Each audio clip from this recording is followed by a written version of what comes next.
Your toddler's sudden tantrum isn't defiance. It's their brain developing. It's 3 p.m. Your 2-year-old was happy 2 minutes ago. Now they're on the floor screaming because you cut their sandwich the wrong way. You feel helpless. You feel like you're failing. But here's what I want you to know, you're not. What's happening right now isn't about bad parenting or a defiant child.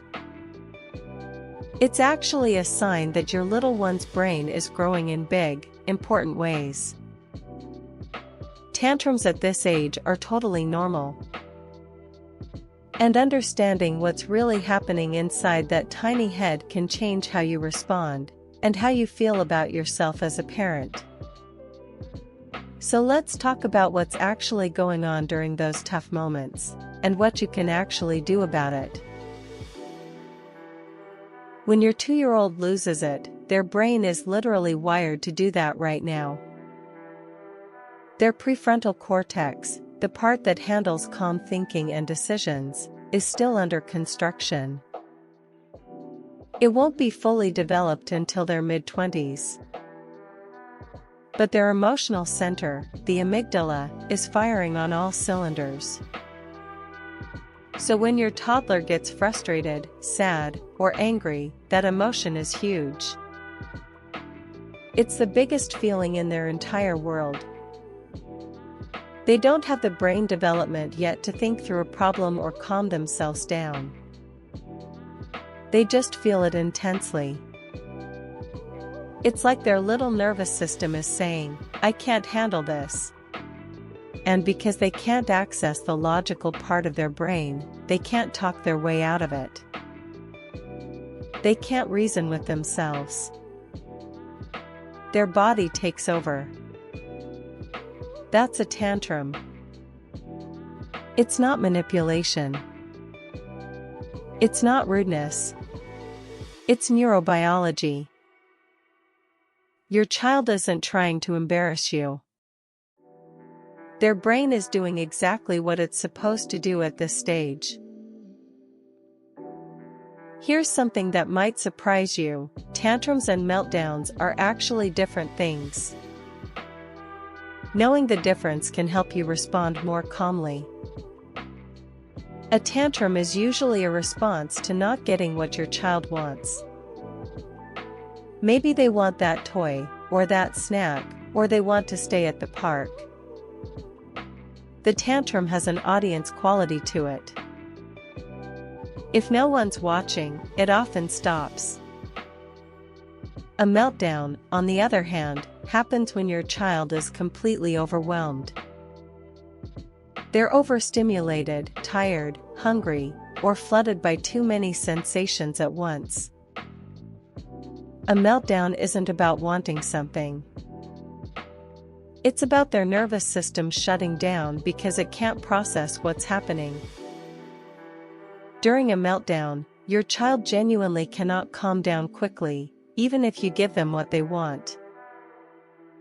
The key difference? A tantrum happens because of what they want. A meltdown happens because they're over their capacity. This matters because your response should be different. With a tantrum, you can stay calm and hold a boundary. With a meltdown, your job is to help them feel safe while their nervous system resets. Both are totally normal. Understanding which one you're dealing with takes a lot of the guilt out of parenting. If you've noticed that tantrums got worse sometime between 18 and 24 months, you're not imagining it. This is when they spike. And there's a really good reason.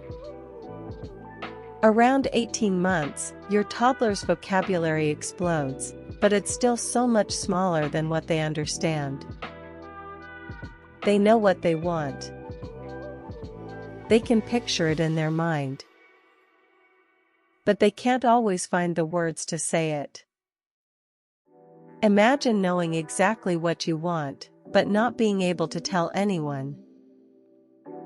That frustration is real. At the same time, their sense of independence is growing. They want to do things themselves. They want choices. They want control. But their skills aren't there yet. They can't zip their coat. They can't pour their own juice without spilling. That gap between what they want to do and what they can actually do creates massive frustration. Around 2 years old, they're also developing stronger emotions and preferences. They're becoming their own little person. So yes, there will be opinions. Strong ones. And when those opinions don't match reality, there's a meltdown. This phase is temporary. But knowing it's a normal developmental stage can help you see it as progress, not a problem.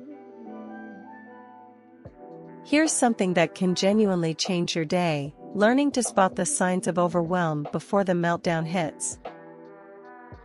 Your toddler usually shows you they're getting close to overload. You just might not realize you're seeing it. Watch for these signals. If your child suddenly gets quieter or clingier than usual, they might be overwhelmed.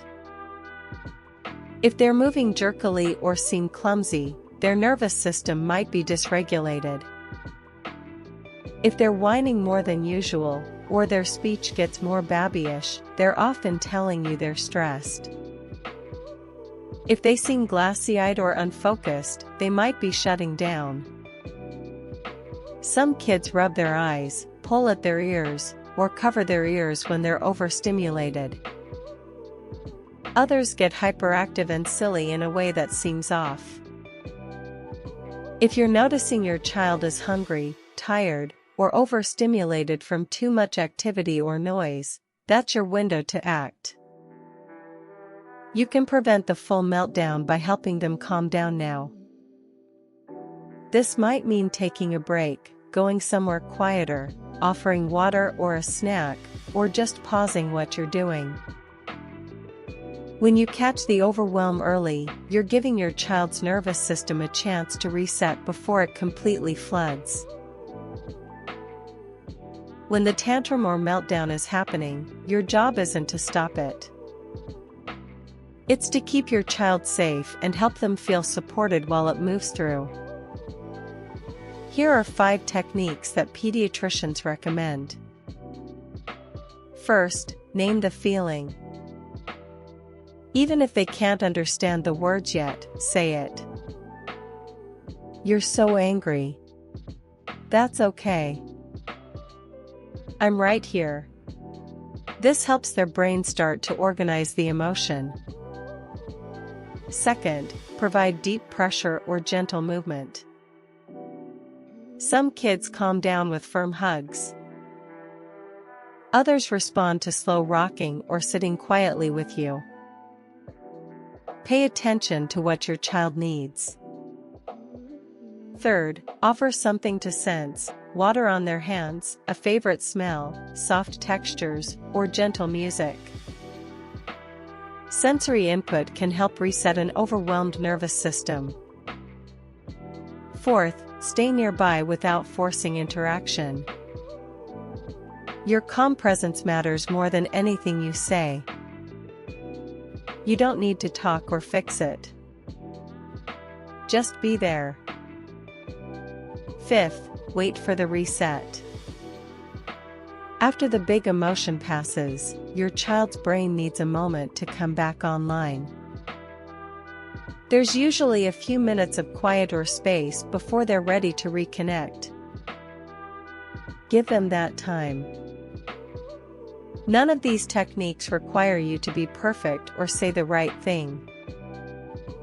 They just require your presence and your calm. That's actually the most powerful medicine. There are some things that feel natural in the moment, but they actually make tantrums worse. Let's talk about what to avoid.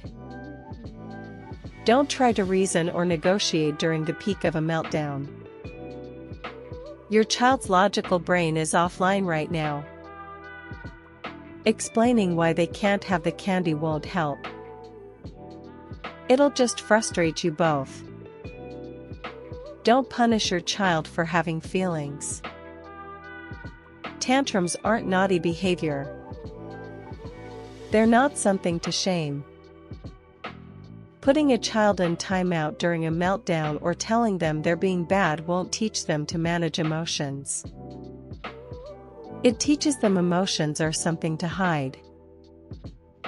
Don't expect them to apologize or make it right while they're still upset. Their brain can't access those skills yet. That comes later, when they're calm. Don't raise your voice or match their energy with intensity. I know it's hard when they're screaming. But your calm is contagious. If you get loud, they get louder. Don't feel like you have to distract them or make the feeling go away instantly. Sometimes your child just needs to feel their feelings with you present. That's not failing. That's parenting. And don't compare your child to other kids. Every toddler has tantrums. Even the well-behaved ones. This doesn't mean anything is wrong. Normal toddler tantrums are messy and loud and inconvenient. But there are some situations where you should definitely check in with your pediatrician. If your child's tantrums last longer than 25 minutes regularly, or if they happen constantly throughout the day without any calm periods, that's worth mentioning. If your child seems unable to be comforted at all, or if they hurt themselves or others repeatedly during tantrums, talk to your doctor. If your 2-year-old isn't developing language at all, or if they seem to lose skills they used to have, that's a red flag. If the tantrums seem extreme compared to other kids their age, or if you feel like something is off, trust that instinct. Some toddlers have a harder time with regulation because of their temperament, sensory sensitivities, or developmental differences. That's not your fault. And there's support available. If you're worried about anything, whether it's the tantrums, their development, or your own well-being, talk to your pediatrician. They know your child. They can help you figure out what's normal and what needs a little extra support. There's no award for white-knuckling through parenting alone. Getting help isn't failure. It's wisdom. You're doing better than you think.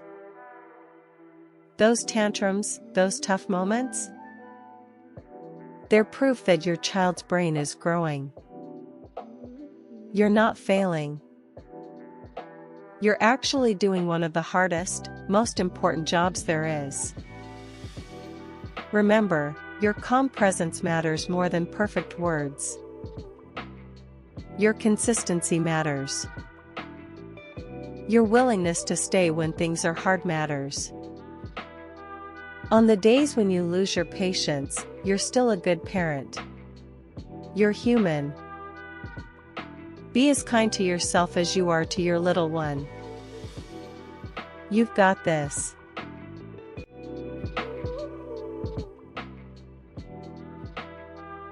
If you want more videos like this, subscribe and follow World of Baby. See you in the next one.